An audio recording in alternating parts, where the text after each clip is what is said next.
Welcome to episode 4 of the Dadger, where Badger pride meets parenthood and everything in between. Today's guest checks every box: athlete, dad, outdoorsman, storyteller. We're joined today by Paul Annear, a 2-time Wisconsin Athlete of the Year, one of the most winningest track athletes in Wisconsin history, former Wisconsin Badger, skilled hunter, gifted writer, and proud father of 3. Did I hit everything there, Paul? You nailed it. All You right. nailed it. Good to be All right. with you. Thanks for coming on, Paul. So, uh, Absolutely. um, I had Brady on the last episode, so we know 3 things about you so far. You grew up in Richland Center. You did track at UW, and are best friends with Brady and former roommates. Yep. So, tell us a little bit about yourself. Yeah. So, born and raised in Southwest Wisconsin in Richland Center. My parents went to Richland Center High School. They were born there and everything. Great place to live and grow up. My parents grew up in towns. Actually, she grew up in the country, and my dad grew up in town. And then they bought a house in like 1985, and that's the same house they live in now. And that's where I was born and raised. Great area. Went to Richland Center High School. Like you said, you had Brady on a couple episodes ago, and yeah, Brady's just an awesome guy. We've known each other since preschool, so we went to preschool together all through grade school, and then had our successes in athletics in high school together, and then both committed to UW. He obviously did football, contemplated doing basketball. And then I did track, and yeah, we roomed together and just had a fantastic time at Madison. I met, my future wife there, and I got 3 kids. I live up near Green Bay now and work for Cuddy Back Trail Cameras. So work in the hunting industry, and, I'm a big deer hunter besides being a huge sports fan and following all that stuff these days still. But so got 3 kids, 9-year-old boy, 8-year-old boy, and then a 6-year-old girl. So we're in the throes of raising kids. Beautiful wife. So yeah, it's life is good, but doesn't mean it doesn't come with challenges. So Right. absolutely, yeah. If you don't mind me jumping back, so sounds like only child. Nope, I'm Oh, sorry. Yeah, my okay, brother Luke, he's older. He's older. okay, Yep. So, got a brother Luke. He actually lives in the Madison area okay. still. Him and his wife, and we're super close. Into a lot of the same things, but also at the same time, he has a lot of different interests, which kind of made me kind of curious in some of his hobbies, and kind of diversified both of us a little bit, because I'm into things that he's not into, and vice versa. Yep. So I got a brother Luke, and just had a great childhood, great parents, so supportive, and just been blessed to have a really cool journey in athletics with the help of a lot of people, and same kind of with the hunting industry stuff, with some of the writing that I do. Write for magazines and websites, kind of all over the place, and we can maybe get into that later. But Yep, yep. lots of passions that I'm chasing, just like you. So did your brother kind of pave the way for sports? I can't. So I had it. This I'll bring it up later in this interview, but it seems like with like anything except basketball and football athletes, there's not a ton of like stats or like any of their high school what sports they did in high school. So did you just do track in high school, or were you a multi-sport athlete? Multi-sport, yep. So I did football, basketball, and track. Basketball only for 2 years. And going back to your earlier question, my brother, he was athletic. Like he if he would have had like that killer instinct and that drive like I had, he would have been a lot better. But he just didn't have that that like killer, like go get 'em attitude. So I mean, while yes, like he motivated me in some ways with sports. A lot of it was like, I don't want to say like people didn't help me, but like my motivation and drive to be like great, I guess, came a lot from a lot of just like inner desire, I guess. I don't know. I just like had something in me that just, I really wanted to be good. And I didn't really have anybody, coaches pushed me for sure, but my parents were very like hands off with like they coached me in some sports like my dad did, but not much. It was mainly other parents. And so it was like hey, you know, do your best. Basically, it was, there was not any like rah rah on the sideline or like yelling at umpires or anything like that. And so I don't know. I just a lot of my motivation came from kind of within and wanting to just be great. Like um, I don't know. Yeah. So I mean, but I had a lot of great people help me along the way. Like had some awesome coaches that really pushed me. Like my high school head track coach Harlan Flick.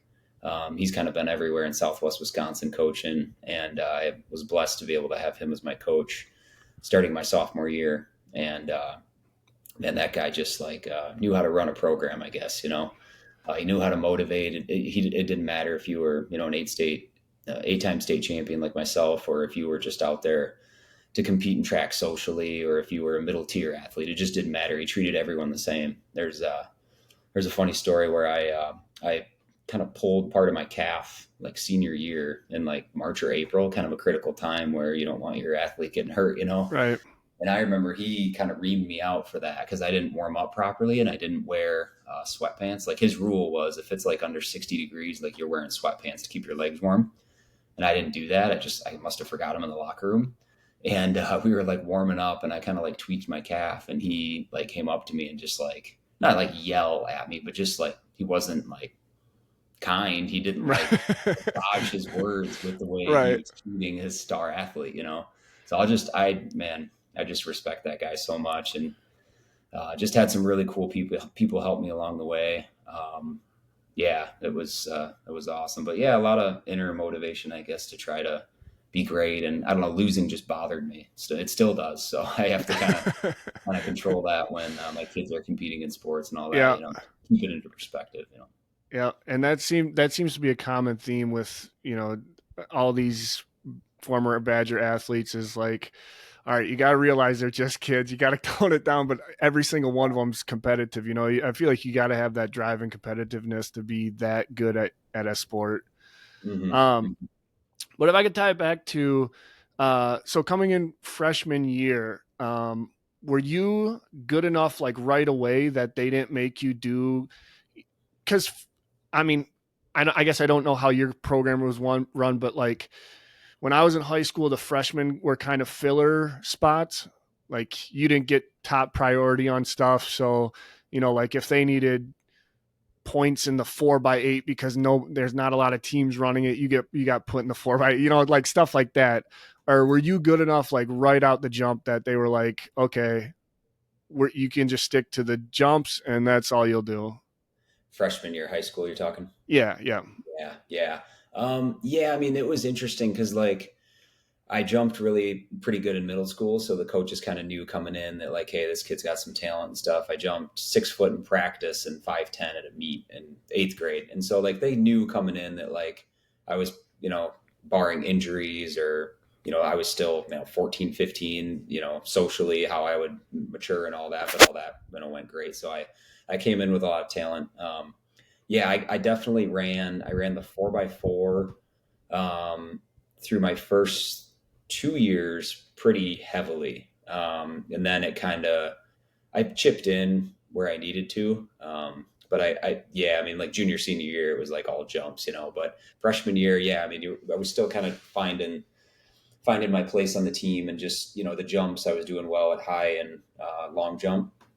But they wanted to try me in some different areas. Like, I thought I was fast in high school and I was like decently fast, but I got to college and just got my tail kicked at like our intro combine right away in August at UW. Before every year they did like a little combine, but so I did the 100 a few times in high school, but ran like an 11.8 or something like that. Like I just did not have like track speed. It was more like quickness. But yeah, I did a bunch of different stuff, mainly some of the long sprints and jumps. But yeah, I mean, I just really came into my own. I think like it really clicked for me where I realized like I had a future at like potentially taking this thing to the next level in college. Like late in my freshman year, I jumped against Ryan Tillema. He ended up playing basketball at UWGB. And I think he still lives up here, but he was like 6'5", 6'6", and granted, he was only going to UWGB. It wasn't like some huge like SEC or anything like that, but it was still Division I basketball. He was a great player. And so I like being a freshman, I was like 15 years old and I looked up to him big time. And so when I went to sectionals at Marshall my freshman year, I jumped against him. And that was like the first time I was kind of like a little bit nervous. I was a freshman. This was to go to state. Like the track laid out really weird. It was like I had to run onto the grass and then up onto the track. And it was just the whole night was just kind of quirky. And I ended up winning sectionals though. I jumped like 6'4", pretty good jump. And I beat Ryan and he was just like, whatever, tracks just kind of for fun. And he came up to Yeah. me and was like, hey, youngin, like really good job. Like, that's awesome. Like you got a big, bright future ahead of you. And I was just like starstruck. I was like, oh my gosh, like Ryan Tillamo, this is awesome. He was like all state player, maybe even player of the year. Does he have two younger brothers? I don't. I'd have to look him Okay. up on Facebook, but Because I know a Dan and Tyler Tillema, so I'd I be think curious Dan, to. that name sounds familiar. Dan. And they both But played basketball too, so that's funny. yeah, A small world. yep, yep. And so when I beat Ryan, I was kind of like, all right, like it was just kind of gravy at that point. Like I made it to state as a freshman. Just the expectations were kind of like, hey, just go out there and jump and see what happens, right? And then the next week, of course, was state, and it was crazy. I roomed with a good buddy, Rory Fry. He's a doctor up here in the Appleton area now, and he's a great childhood friend. So we roomed together the night before state in the dorms at UW Lacrosse. I hardly slept that night. He was up like all night, like tossing and turning, sweat. Like we were both sweating. It was so warm that night. There was no AC, and he like snored all night. Like I've told the story so many times, I give him crap, but like I hardly slept that night. I woke up and I somehow just felt like so fresh and ready to go. Like I don't know if it was just that young like excitement that I had as a 14, 15-year old kid. But I woke up and the next day, that day I won state and beat Cordero Barkley. He played basketball up here too. Ryan and some other kids that were seniors. It was just a loaded group, and I came out on top. And that was just kind of the start of like the run there, I guess, that I had. And it was really special and had just so many people help me out. Yes. Yeah, that was kind of the start of it all, was that sectional meet. Um, my freshman year at Marshall, it kind of took off from there. After winning your freshman year, did the pressure to keep winning grow as the years went on then? Because I don't know if people might not know this about you, but you won in high jump 4 years in a row. You're only one of five people to win 4 consecutive years at state track. Mhm. So what was that pressure like? Or did you not, was it just like the competitor and he was Yeah. like, I'm gonna go out there and win?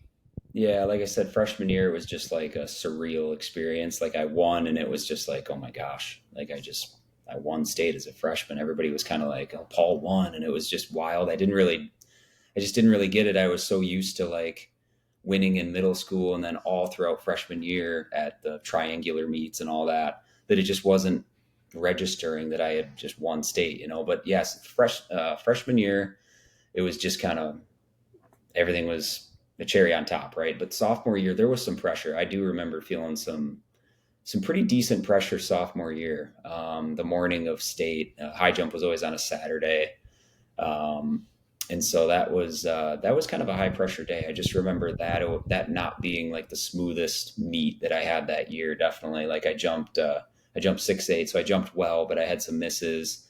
I think second place was maybe 6'5", so it wasn't like I dominated or anything like that, like I kind of did junior and senior year. But so that was kind of some pressure. I remember kind of being relieved after I won sophomore year, because I was kind of expected to win again. I was doing better at long jump as well. I had grown a little bit more, bulked up a little bit. Not that I was by any means bulky in high school, but just really I took it pretty serious, because I was jumping. I cleared 6'9" as a sophomore, but jumped 6'8" at state. And so I was kind of seeing that like the writing was on the wall a little bit, that like, hey, this could be a future if you keep your head on straight and keep working hard, and don't get injured, stuff like that. But yeah, that was a little bit pressure filled. And then junior, senior year, honestly, it was just like it was just like game on. You, Like I you'd been just, there. You'd been there yeah, so many times. It was just like, all right, it let's kind go. of was. Yeah. Like it was, yeah, it was really cool. Like I don't know. I had some injuries in college that really kind of derailed me. I tore a couple like superficial ligaments under my ankle bone on the inside of my ankle where you take off to high jump. And so that really threw me off. But I was a better high jumper in high school. There's really no doubt about it, which is kind of crazy to think about. But yeah, I just had this like, I don't know, and I credit my parents a lot.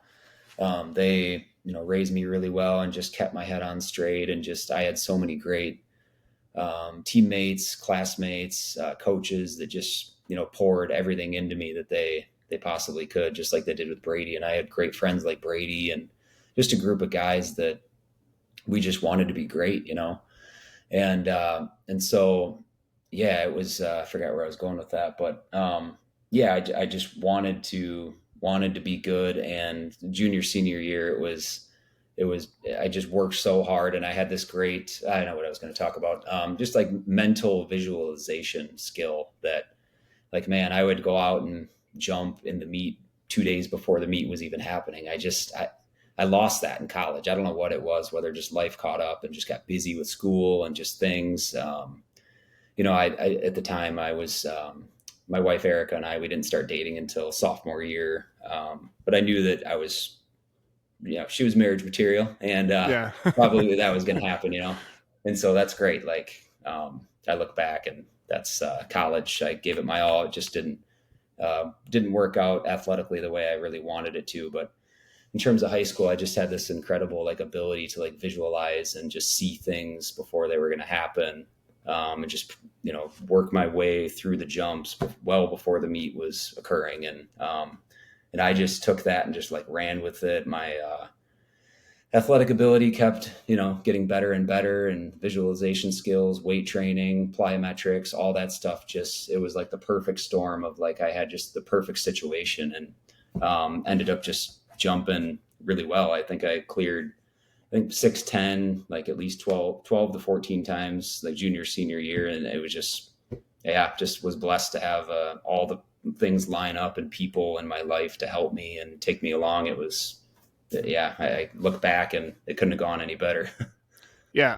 So a point there you made, which I think is great, and then I'll get into a question that actually ties into something you just talked about. But you said you surrounded yourself with a group of friends like Brady that also wanted to be great. I think that's so important, especially like for high school kids and like developing, like getting in with that right crowd that isn't afraid to put time into the gym or put time into the weight room and uh, actually focus on the sport instead of, you know, I was not one of those kids. I was, I hated the weight Yeah, yeah. room. It's, man, yeah, surrounding yourself with just people that lift you up and make you better. Like, I'll always say, like, I more led by example, and Brady did too, but Brady was more the vocal leader and not afraid to like speak up and like, not offend people, but kind of be like, hey, like light a fire under somebody's butt and be like, let's go. Like, what are you doing? That type of thing. He was the vocal leader, and we needed somebody like that. And we just like, we had a really good group, that just everybody, meshed well together, worked hard. And yeah, I mean, like we were saying, like kids these days, like there's just so many things pulling at their like attention span, right? In like different directions. And like, man, if the internet was, what if the internet's just crazy right now, right? Like if it was what it was, back in 2000, now back in 2008, like, I don't know where, social media and all that stuff, like it's just a whole different world. There's so many, distractions out there. And yeah, I don't know that like, um, it just takes really hard work to be like to the level that like, like I was in high school and like Brady, and then ended up, college, and then the pros and some of the other guests you've had on. Like, it takes incredible dedication and work. Like there's things that you're like, wait, that's what you do? Like you get up at like 5 a.m. and like dribble basketballs for like an hour, and then like throw them up against your garage wall and like try to hit the spots. Like that's what it takes, right? Like just Yeah. takes, you want to be good at golf, you have to swing a golf club hundreds of thousands of times. You want a high jump, you have to work on plyometrics and speed work and quarter squats and like all these single leg jumps. You have to work at it so hard. And I just don't think that some kids just want that like instant gratification. Like it's kind of the culture these days, right? It's like that Yeah.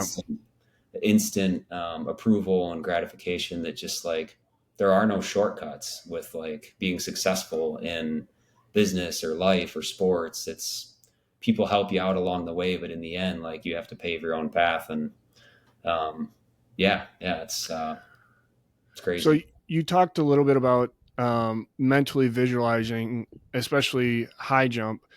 What event did you do that you think is the most challenging mentally to stay in, and which one was the most challenging physically? Yeah, physically, triple jump. I'll start with that one. That one's, that's so hard on the body. Like it's just, I didn't start triple jumping till I was in 11th grade, my junior year.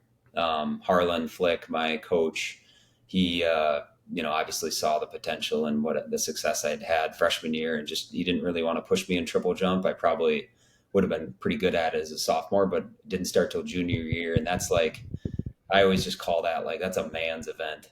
Like there are just like you got to be built for it. You got to be light on your feet, and like it's a really physically demanding event. Mentally, it can be Yeah. kind of the same way, but I'd say high jump, right? Because you're looking at that bar, it's in front of you, 50 feet in front of you. That's intimidating. I mean, Like that's the biggest question for me to you because yeah, I'm 6'4". I could barely clear 6 foot when I jumped. And I think Brady said you're like 5'11", and you were jumping a foot over how tall you are. 5'11" and 3/4. I'm like just Oh, under. okay. I mean, it's funny. Like a lot of people now, just that like in my job and stuff like that, when I travel for work, where they're like, "Oh, you're so tall," and I'm just like, well, "I'm 6 feet." I'm not that tall, but Yeah. I guess average guy, it's kind of tall. But yeah, I'm not 6'4". Um, I've always thought I wanted to be like 6'2". I felt like that would have been like the perfect high Perfect. jump height, but not not to be. But yeah, It's more impressive the way it is now. yeah, yeah. I was But definitely one of the but like shorter in college. how But did you I'm sure there have been times like when you had jumped and you just like when you're up at that height and the thought of landing on that bar is so painful. it Like is. I mean, I don't know, I feel like I always just once it got over 6 foot I was like, this I'm gonna eat it in my back, and it's just That was me with like 7 foot was like my nemesis. Like in high school, I attempted 7 foot so many times, and like looking back, I probably should have the meets where it was like a little bit warmer and my body was just like feeling it. I probably should have started at like 6'4" or 6'5", to just limit the amount of jumps. But yeah, I mean, you get that was me with like 7 foot and 7'1", where it's like I'm gonna. It just there was that mental barrier that I you're somehow so, couldn't you're get so over. high Maybe up. yeah, and maybe it was truly like my physical limit too. Like it probably was part of that because I mean I attempted it so many times. Wasn't like I was like scared, But yeah, landing on the bar, yeah, that hurts. I've had that happen a couple times where it really takes you like 3 or 4 minutes to like recover. Like that one hurt. Yeah. Um, so kind of keeping with the mentality theme, a majority of meets in high school have boys triple jump as one of the first events, and then it always seems like high jump was one of the later events because girls go first in that. Um, how did you stay mentally prepared and focused for the entirety of the meet to perform at such a high level in every single event, especially your junior and senior years? Yeah, I've thought about this a few times. It's funny. My senior year, we were at, where were we? Not Middleton. We were at a Madison school for sectionals. There was a huge thunderstorm delay. Um, to answer your question simply, I credit it to like really good conditioning and just being in like top shape. Like there was that specific meet at sectionals my senior year. That big delay. It was like a 2 or 3 hour storm delay. We were in like packed in the gym, all these high school kids, and there's tons of goofing around and whatever, and we like tried to stay focused. And it was like 9:30 at night, and we were finally finishing high jump after the rain. And I jumped 6'9" that night and cleared 6'9" like really well. Like that was, I only jumped 6'9" that night, but it was one of the best jumps I've like ever had. It just felt so good. And the track was soaking wet. It was like 9:30 at night. It was just one of those cool meets. And I don't know, it's just almost like kind of like one of those God things where I don't even really know how to answer it. Cause it just, the chips just fell like in my favor. Like every time they needed to fall in my favor, they did. It was just crazy. But I think like, and I worked really hard. The conditioning was there. And so, yeah, it's a really tough question to answer. But I remember a couple meets coming home where I did like high, triple, and long and did, jump maybe like 6'10", 22 something, and then 45 or 46 feet in triple jump. And I'd get home, like do some stretching and try to recover before bed. And then thinking like I could go out and do this again. Like it just felt, I don't know, Garrett Vitesnik, Brady, we just, we had like a group that just really worked hard and our conditioning was just top notch. It was recovery and, my parents feed me good meals, all that stuff, home cooking. Yeah, I don't know. Just, yeah, it was one of those things that just worked out. I can't really even put a finger on why, like my conditioning was so well or how I could recover for Maybe those events. Cause maybe you're right. I It's like can a fire drill at those track meets. maybe I can spin it a little bit. Did you have different mentalities for different events? Did you need different Yeah. mentalities for different events? Yeah. Good question. Like definitely for triple jump, it's kind of one of those like triple and long, like attack events, right? I mean, they all are, but there's just more finesse with high jump. But with triple jump, it's like, all right, like you have to convince yourself like you are like a beast. Like, let's go get it. With high jump, it's more like focus and like intense focus and visualization. Almost like I kind of compare it to being like a kicker. And it's funny, my college coach, Ed Nuttycombe, he has seen like a really high correlation with high jumpers and field goal kickers. Mm, Like in practice on the indoor football turf, we'd go in sometimes and kick field goals, and we could kick like 45 yarders and stuff like that. And then like the sprinters come and they like shank it. It's really weird. So it's almost like that intense focus like transferred for whatever reason. Um, but yeah, I don't know if that answers your question. yeah, I kind. I mean, and it ties into my next question. And I kind of alluded to it at the beginning, um, but so um, the recruiting process for football and basketball are pretty public as far as campus visits, home visits with the coaches, and maybe taking them to a game. Is track and field recruiting process essentially the same, and it's just not as public, or how does that work? Yeah, I'm not sure. Like in today's day and age, I think it's pretty public with social media. I think it's probably the top tier guys. They all have Instagram, and it's how easy is it for a teammate to film a high jump and put it on someone's recruiting is everywhere now. It's Sure. social media. But yeah, back in like my day, sound like an old guy back in my day, but like in our day, 2000, Yeah. 2005 through 2008. Um, it was very much like buttoned up and pretty strict, right? You had to go through like the NCAA clearinghouse to get passed, and you probably still do to be able to get recruited and all that. But like I didn't have a smartphone, back then, so there was no. Yeah, I don't know how that's all changed with the college landscape. I guess with because you couldn't like text or be called by a coach until like July 1st after like your sophomore or junior year, I think it was. Like I got a Okay. bunch of letters. I mean, it's kind of cool to look back at some of the recruiting letters.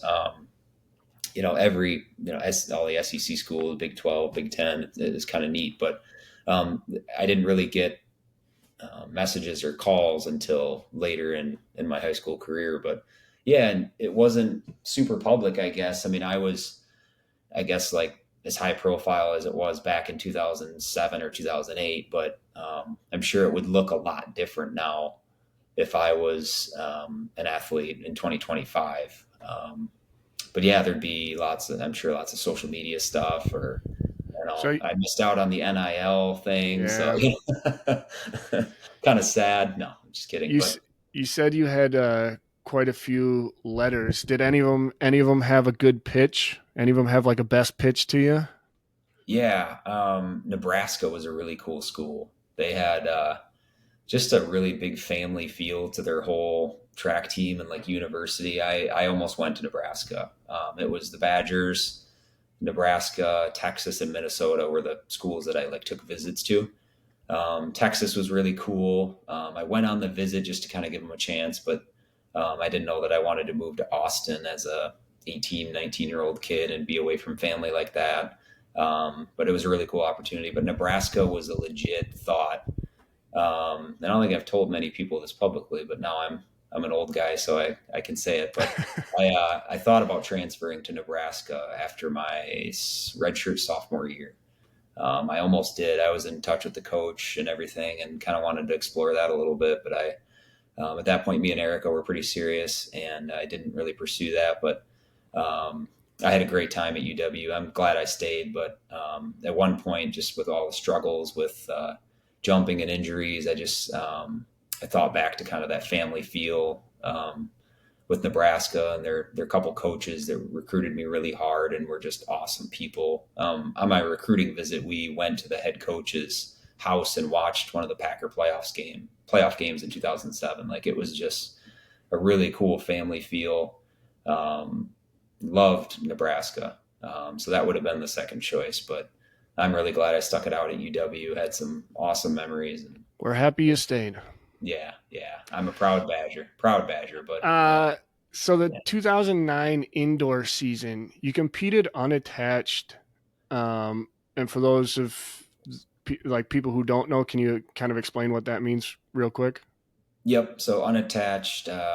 At that point, I wasn't sure if I was going to be redshirted or not. And so it was basically UW's way of still letting me compete, but not for the Badgers. There must have been some limit on how many meets I could compete in as a Badger, I think it was. And so I cleared 6'11" and 3/4 like the week before Big Tens, but I also got like injured. That's kind of when I injured my ankle as well. And so they decided to redshirt me. So yeah, that's basically what unattached is. It allows you, like if I were to enter a track meet next week, I would have to compete unattached because I'm not representing a university or a track club or something like that. So that's basically what it is. Yeah, so you actually touched on what I'm going to touch on here. So in you won the Wisconsin Badger Open and you won Wisconsin Badger Track Classic, both unattached. You also at the Wisconsin Badger Open, like you said, jumped 6'11" and 3/4, which tied you for 10th all time at UW. Do you feel like after you did that, it was like put everybody on watch, like it was a statement, like, all right, I'm here now? A little bit, yeah. Like I coming in the fall when I started in September, my true freshman year, like I put on like I think like 15 pounds. Like I was working out like a football athlete, like it was crazy. So I was really strong. I had some good pop in my legs, but yeah, that 6'11" and 3/4 jump definitely like it felt good because I was one of the highly touted recruits for the jumps, and so it was cool to kind of perform right away. Freshman year indoors, that injury it really derailed me for a while, especially like I was talking about that mental visualization. That I lost a lot of that with that injury, so that was kind of a big setback. But yeah, to jump well right away and kind of set the tone for like, hey, I'm going to redshirt this year, but next year I'll be back and stronger. It was cool to come in and jump really well like that right away. Yeah. So mentally, also, I was curious, going from high school where I mean, you even kind of said your junior and senior year, it was like it was easy victory for you at both those state to coming into college where everybody is kind of the same level of competing. Yep. Um, what was that like mentally? And did you kind of have to adjust how you approached events? Yeah. I mean, that was a wake up call for sure. Derek Druin, he competed for Indiana Hoosiers. He was at Indiana all 4 years that I was at Wisconsin. He ended up winning the Rio gold medal in high jump in 2016. So Oh, cool. that tells you anything. Yeah. I mean, I was jumping. I was still jumping okay, but I was just really inconsistent after that ankle injury, and it kind of was. I was really never the same until like um, my fourth and fifth year, where I kind of got back to where I was in high school a little bit. And but yeah, it was incredible to see some of the other athletes from other schools. I mean, there was guys that just had so much pop, um, and just raw talent. You know, I mean, there was kids that just maybe jumped like 6'8", 6'9" in high school. They're from like a down south school, and all of a sudden you're like, "Where'd you come from?" And they jump like 7'3" or 7'4". You know, they get that little bit of training, a little bit of like life guidance, and all of a sudden they're competing at the Big Tens, and you have no clue who they are, and you just get totally shown up. You know, yeah, it was tough because the Big Tens in 8, 9, and 10 were really competitive. There was times where fifth and sixth place at the Big Ten championships was jumping 7'1", at like 7 foot or right around that range. And if you were jumping 6'11", you were maybe seventh or eighth place, which you'd score only a point. And Right. so it was a big wake up call. Looking back, I think it jolted my confidence like a little bit, seeing some kids like that really could. They were the studs at their high school too, just like me. And so it was a pretty even playing field. And if anything, I was kind of looking up to some of those guys a little bit, thinking like, all right, I gotta try to get over this ankle injury and get back to where I was in high school. Like that was kind of the goal. My freshman and redshirt freshman year was to kind of, all right, just get back to where I was in high school. Like any given day in high school, I could jump 6'10". And if I can do that, if I can get back to that and then build off it, I'll be in good shape. And it didn't happen for a few years after that. So it was a little rough, but yeah, so many good athletes at those Big Ten schools in the years that I was there. So I assume you've seen a lot of tracks, a lot of stadiums. Do you have a favorite that comes to mind right away that you competed at? Yeah, not even close. It's the state track meet in Wisconsin. Yeah, baby. Not even close.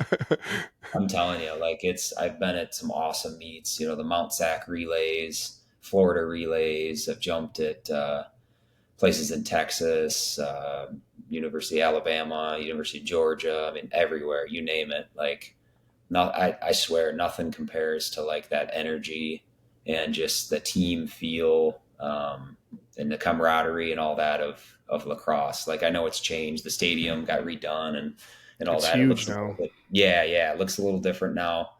And I haven't been there in quite some time, but I mean, biased obviously because I had a lot of success there, but incredible facility to jump at. I just liked the way the stadium laid out and everything too. It just was one of those places where you walk in and you kind of just felt like at home. Um, Mount Sac relays out near Los Angeles. I liked that stadium too. That was a cool place to jump, and a lot of it, as you know, has to do with the surface. Yeah. The Mondo track surface is a really good surface to jump off of. I always jumped pretty well off of Mondo. So there's a few places that kind of stand out. Funny enough, Richland Center High School, where I went to school, that's one of the places where I jumped the worst. I think I have like the stadium record still at 6'8", but I didn't set that until my senior year. I mean, I just never jumped well at home for whatever reason. Yeah, so it's kind of funny how that works. So you talked a little bit about track surfaces. Did you have a preference from indoor and outdoor season? I loved indoor. I had a lot of success indoor. Like as you know, as a former track athlete, like wind is like the nemesis of every track event possible. Like shot put, sprints, pole Pole vault, vault, yeah. like wind just messes with every track event. I'd rather have it be like a steady drizzle with no rain than have a bunch of wind.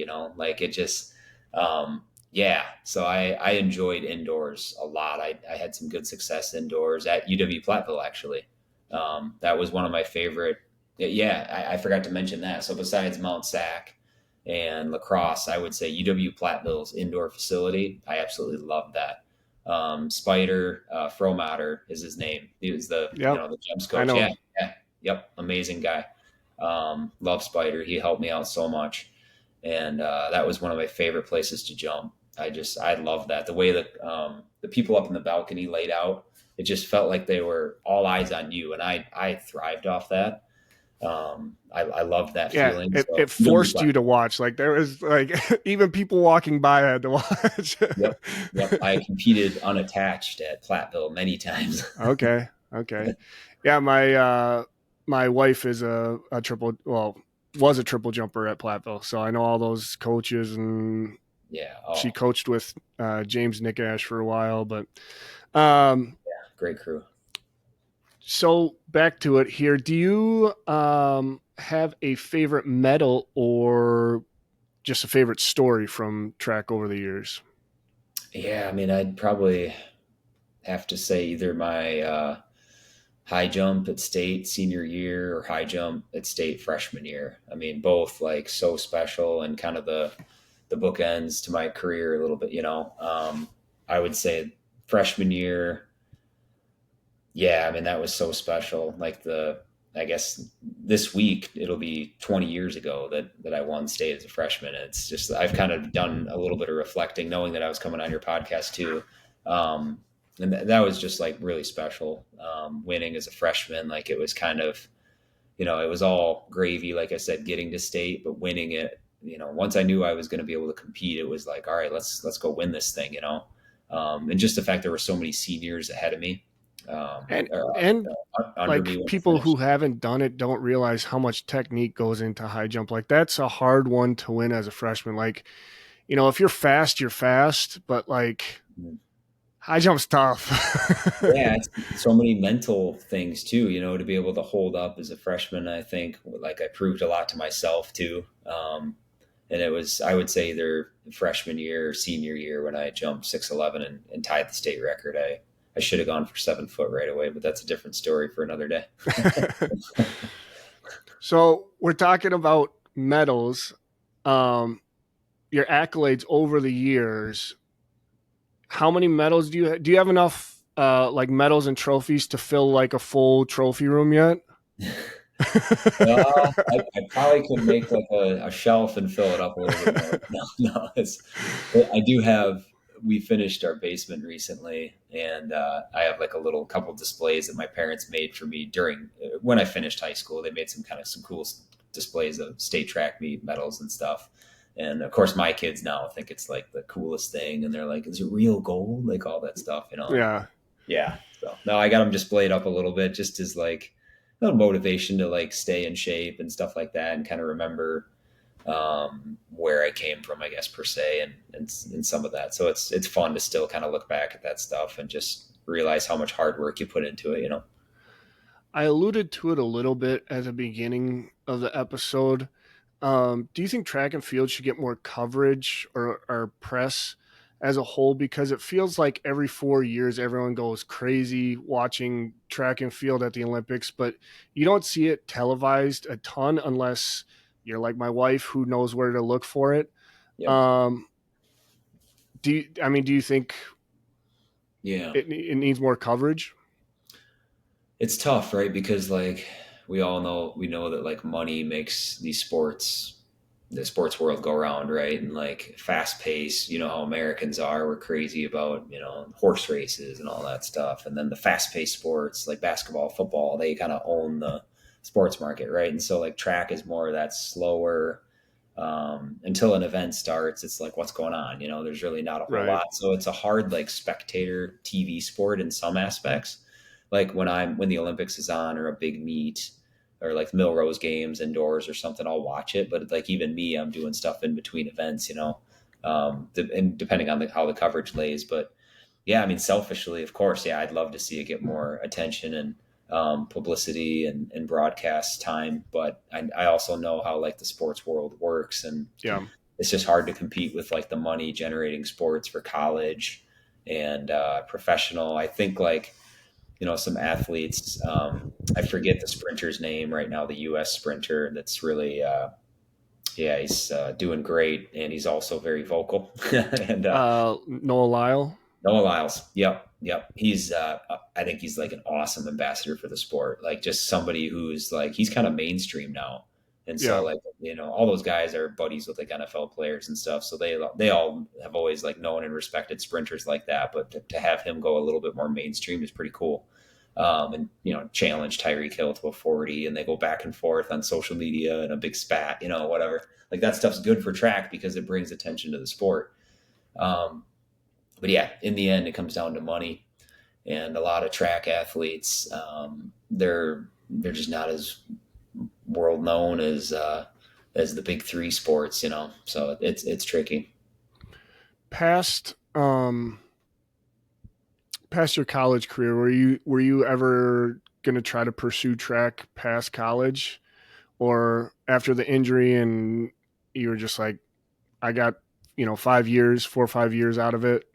Hmm. Um, Yeah, it was you what you said there, the latter. I got the time out of it that I squeezed like every bit of joy like out of track as I could, right? Like it definitely provided me with some awesome opportunities, and so yeah, I didn't like jumping like 7 feet or 6'11 3/4 metrically was like a good jump for sure, but it wasn't like I would have had to have been up like 7'3", 7'4", somewhat consistently to consider like, hey, should I keep working out and kind of do this full time for a little bit to see how high I can go. So yeah, I never really considered it. Just with wanted to start a family, and I got married right after I graduated, and so it just kind of was like, hey, it's been great, but I kind of left it in the dust a little bit, I guess, and that was tricky. Like I know a lot of athletes talk about this, especially like football players, right, or high intensity sports like that, where once they're done playing, they struggle to like find their why, like find that purpose. Like I definitely struggled with that because sports is just it was all of a sudden over. I got married and moved up here, and it was like, oh, I guess that part of my life is abruptly ended now. That right. was that was really tough. Um, like mentally, just like what do I do now? What can I substitute in its place to like find some competition in my life that's like healthy? And that's kind of where like some of my writing started taking over, just to like get my thoughts on on paper per se. And I was always a big hunter and things like that, so I kind of um, transitioned a lot of like my athletic stuff into kind of my side writing thing that I got going on now, and that kind of takes over from my like busyness slash, not that it's like competitive by any means really, but um, yeah. So I don't know if that answers your question, but yeah, it's tough to leave sports behind, like and just kind of be done with it. Yeah, and that, I mean, it ties in perfectly. I stalked you a little bit on LinkedIn, so you have quite the range of professions, anywhere from logistics to police officer to now what seems like a little bit more your speed at cutty back trail cams. Mhm. And you even just said like pretty passionate about hunting. And then we'll obviously get into your freelance articles. But for kids coming out of college, would you suggest taking chances on positions on different professions until they find their lane, or wait and keep trying for the profession that they want? Yeah, I don't know. I'm always like, I think you got to go out and like get it. Like you have to try it, right? Like if so right out of college, I had like a couple like odd jobs for like a year, and then got a job at Schneider National, and then was there for like 5 years. Good place, learned a lot about like how big corporate companies work. Not really my speed. Don't really care to probably go back to something like that, but I learned a lot. And then they did a bunch of restructuring, and so I had to kind of find a different place to go, and did a lot of career thinking. My dad was a police officer for 30 years for his whole career, and I'm pretty similar to him, like personality wise, and just and all that. And so I was like, hey, I'm going to go to the academy, and graduated there. Got a job. Quickly discovered that it was like just not just wasn't what I wanted to do. So that was, it ended. You could call it like a mistake or a misreading, but I learned a lot about like myself and what I did and didn't want to do. And so yeah, I left that job on my own accord to go work at Cuddy Back, and yeah, so it's tough. Like there are so many different ways you can go about finding your career. It's a lot of about who you know, and making connections and going out and cultivating those connections. I didn't know how to network at all, like in high school and college. Like it just wasn't like something that and it's a lot easier these days, right? With like LinkedIn and just like people just being connected, right? Like, it's just easier, I think. Yeah. But yeah, I just can't like overstate like the importance of connecting. And like now that I'm like fully enthralled in kind of the hunting and outdoor industry, like getting to know, I guess pretty much everybody. Like I just love it. It's cool to look through the phone some days and like see some of the people that you have the numbers for. Like it's just kind of a pinch me moment, you know. And like, but I've also worked hard to like network and get that. So I think like the more people can just be social and just be like that extrovert, trying to connect with anyone and everyone, even if you think like, how is this person? Not that you should always look at it like, how's this person going to help me, but almost like a um, kind of a reversal, like how can you help this person, and then it ends up just being this like friendship and lasting business relationship if it goes that direction. But yeah, networking is huge.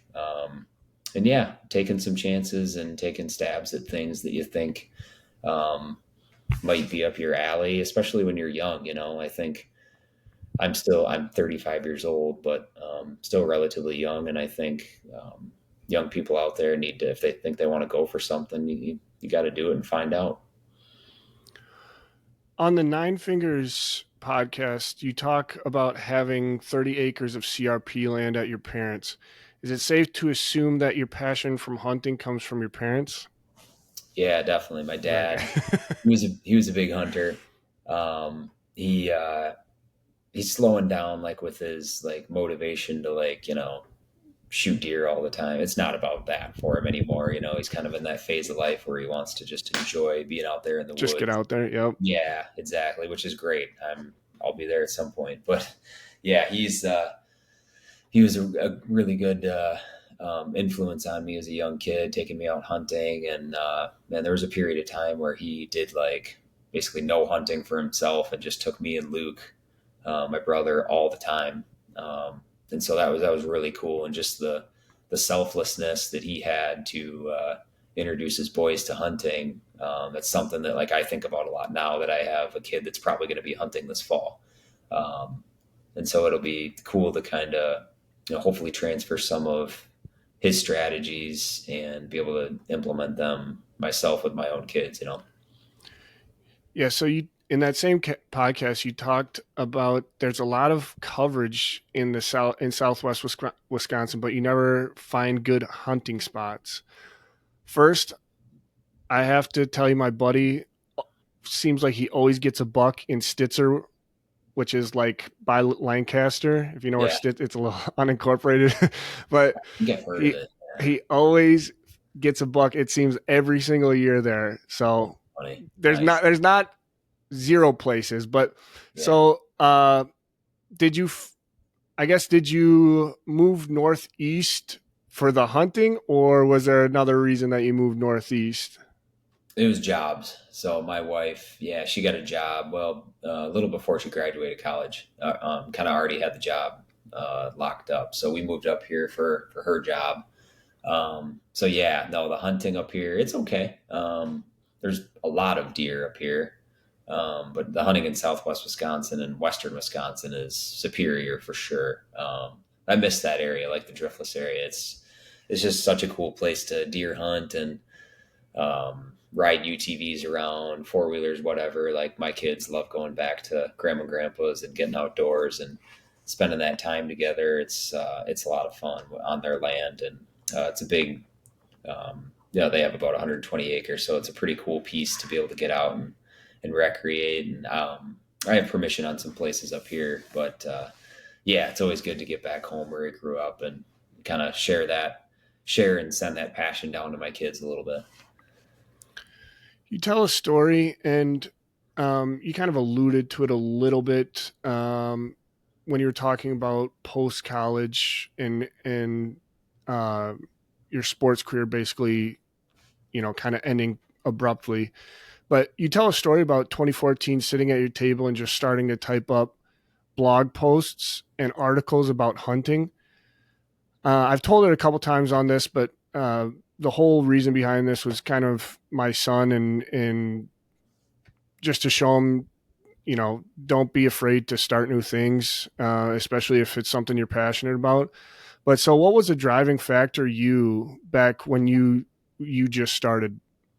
Yeah. So it's funny. My senior year, I took a class. It was like a directed study where I had to write like a big paper. I don't even remember what the topic was really, but it was like a 20-page paper on like a topic. And I had to like research it inside and out. And I ended up doing like pretty well in that. And I was always like decent at like composition and writing. Like in high school, I was never like a math kid or anything like that, even though my mom was a calculus teacher. Go figure. But so writing and composition and all that, I really enjoyed it. And I was like, hey, I wonder if I can like write about like hunting adventures and just things I do and kind of just start like a blog almost. And I started like it was like that was when Blogspot was kind of like the thing. Yep. And so I did a little bit of writing there. And then I reached out to Legendary Whitetails. They're like a clothing company, but they also had like a community blog section. So I ended up writing for them a little bit, just messaging them, being like, hey, would you guys take any blog entries about just things I'm doing out in the woods? I'll kind of try to tailor it to your readers a little bit. And they liked it. And so I did that for a little while, sent them probably 7 or 8 articles just in exchange for like merchandise. So I'd get like a bunch of sweatshirts and stuff. It was kind of cool. And then I wanted to like step it up a little bit. Midwest Whitetail, they're the super popular online hunting website, a YouTube channel basically now. Bill Winke started that back in like 2008, and I approached him as well, hoping to be able to write some blogs for him, and he accepted. I didn't get paid for that at all. I just told him, hey, I just want the exposure and the experience. So what started kind of as a kitchen table project was snowballing a little bit more. And then from there, Bill, being a very popular outdoor industry personality back in 2015, just like he is now, I took his kind of reference and then started approaching websites and magazines to try to write about different topics. So as I was getting outdoors more and more, I was documenting things and using his reference to try to get into those other places. And they said yes. I'd get some yeses, get some nos on certain topics and articles. But I got more yeses than nos. And then it just kind of took off from there, started to meet more people in person, and that helped develop that relationship too. I mean, writing, obviously, you got to come up with a good topic, you got to come up with a good title, have good photos to go along with, but you also have to know that person, right? And a lot of the writing like successes I've had is when I took a mindset of like, yes, I want to have like a good idea, but I also like, how can I make this editor's job a lot easier? Like when I started thinking like that, it like took off. I needed to have like quality photos. I needed to have everything edited really well to the best of my ability, and then turn it over to them to where they basically like, this is like turnkey, just like plug and play, take his, his copy and photos and send it over to publishing, like, and so, yeah, I took a mindset of like, I think like a pretty good business approach of trying to make people's lives easier. However, I could do that. That's what I was going to try to do. And so, but I also had people like Bill in Legendary Whitetails that kind of springboarded me into where I'm at right now. And now it's kind of I still do it just on the side part time, but it's more than I probably could do more, which I'm really lucky to have the relationships with certain websites and places to write for, that I can kind of have that problem where I have almost like too much work that I can handle. So it's very cool. I really enjoy it, getting my thoughts down and reporting on different topics, and it's a lot of fun. When starting anything from scratch, be it a business, a freelance career, a podcast, do you think it takes more patience or persistence when you first start out? I think it's probably, I mean, it's a little bit of both, I think, but I'd say persistence. Like, I'd say persistence if I had to choose one. Like, just the refusal to like go away, like just keep showing up and like keep recording, keep writing, keep emailing and making connections. Like, I I was like stubborn. This is where my competitive side, I guess, like probably helped me a little bit. Where if I got a no from like an editor or something, or if they just didn't respond for like a month, I'd reply again and be like, hey, like any word on this? Like, can you please let me know like what was good about it, what was bad? And I would like follow up like 3 or 4 times. And like it probably ticked them off, but I wanted to know. I wanted to know like, okay, what was bad about this that you didn't want to accept Right. it, and can you like I try to sell them on it too, like sell them on a different idea, be like, what about this? I think your readers would, this is a really hot topic right now, I think this would do well with views on like social media and all. I try to like really sell them on like, here's why I think it would do good for your website and do well for your readers, you know. So I think persistence is like the name of the game. Like I've known a couple other people who wanted to kind of start writing, and they tried it like a little bit, and then they just maybe got busy or didn't think they could do it. And I don't know. Like I kept showing up, like I said. And so I think persistence is huge. Yep, I would agree. You almost have to just So be stubborn, you know? yeah, be stubborn and not care what people think, Yeah. essentially. 100%. Yeah. 100%. um, so fast forward to now, you have some really great articles out there. If you want, we can put them in the description. You just let me know. But Sure. um, how much research and prep work go into your articles, or is it dependent on if the article is maybe more opinion based or more factual based? Because, for example, some of your articles, like the best and worst conservation changes in the last 50 years, you uh, cite specific acts, or like the truth behind the Northwood deer hunting decline, you are Yeah. citing like very specific details of Yeah. history. Yeah. Those two in particular took a long time. Yeah. Especially the, best and worst conservation decisions or laws in the last 50 years. That one took a while. That was like some of them like more opinion based ones, or just like general like how to articles. It's so like fresh in my mind because like I do some of those activities so often, like how to plan a certain food plot or whatever. I can crank those out pretty quick, maybe even just a couple hours, maybe for like an 800-word article. But um, ones like the titles you just named, those ones I probably put in like 15, 16 hours into a couple of those articles, where it just took a long time to like, it was a lot of Googling and a lot of searching on certain um, laws or topics that were really controversial. And I had to make sure I knew what I was talking about. And I ended up, what I do is typically start with like a title, and then like some bullet points. And then I'll start typing the actual article above those bullet points, so they're always fresh right there on the page. And that was a ton of like notes and hyperlinking websites, and those ones took a lot of work. So Yeah, some of they were them, impressive. They were good. They were good articles. thanks. Yeah. And some of them, the topic is so like sensitive and super dependent on like accuracy that you want to make sure it's like done like super well. So, or at least to the best that I can do it. But yeah, those ones took a long time. Yeah. But it's fun. So to pivot a little bit, bring it back to the Dadger part of it.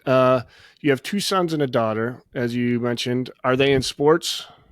Yep. My All three of them in sports? oldest Hudson is a big sports kid. My middle child Beckett, he's not super interested in sports. He's a little wiggle worm, can't sit still type of kid, and he's still kind of, we're still trying a little bit there, but yeah. And then Sutton, our little girl, she's showing some promise with athletics too. She's starting to get into soccer a little bit and some things like that. But so far, yeah, I'd say my oldest Hudson, he's kind of the gung ho, just dedicated.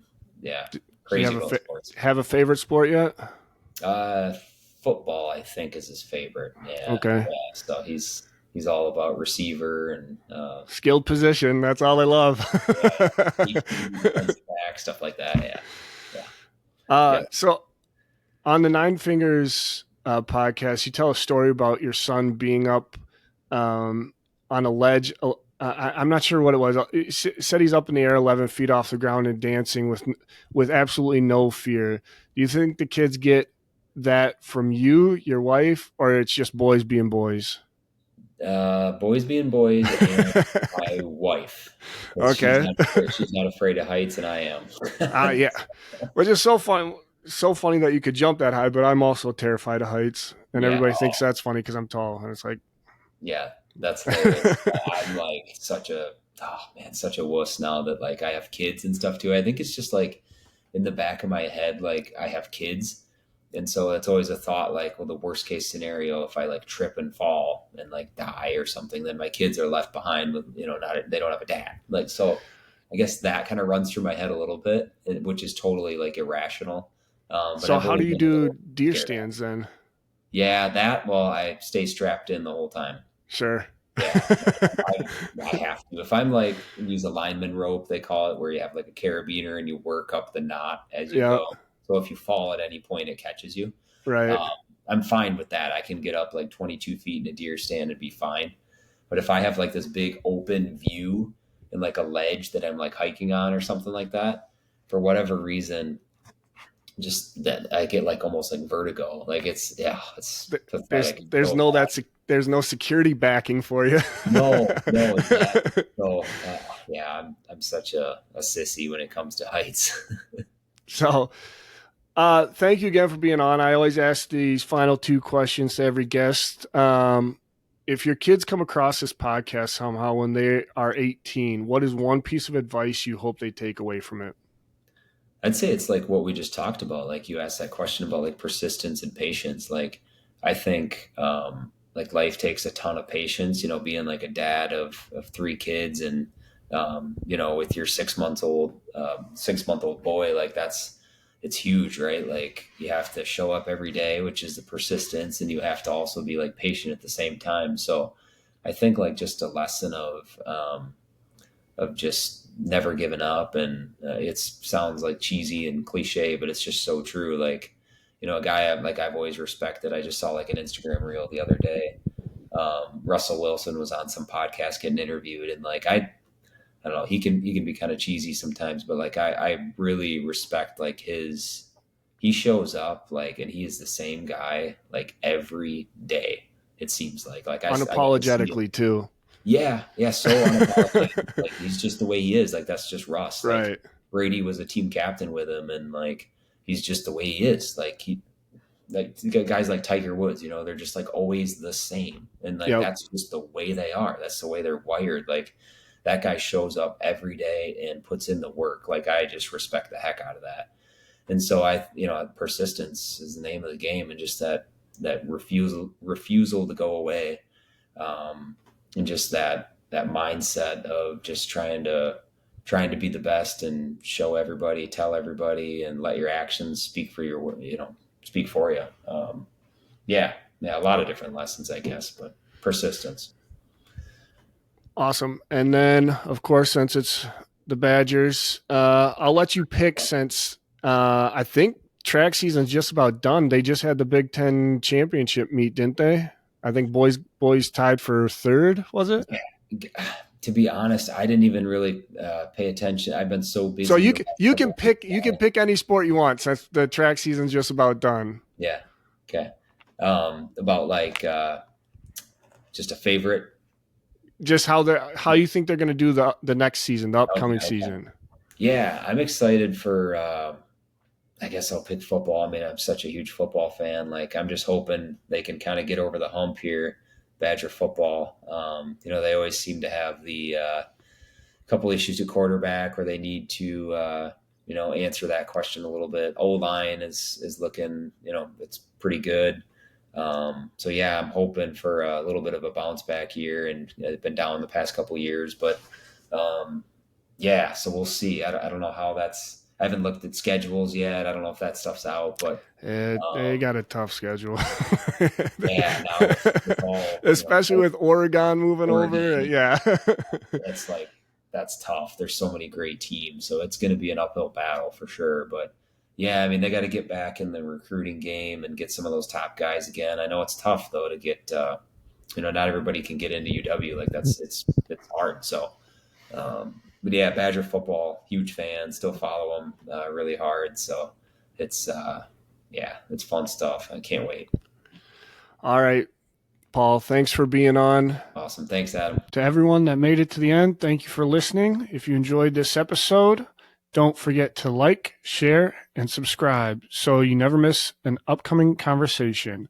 And we want to hear from you. Drop a comment or message us with who you'd love to see on a future episode.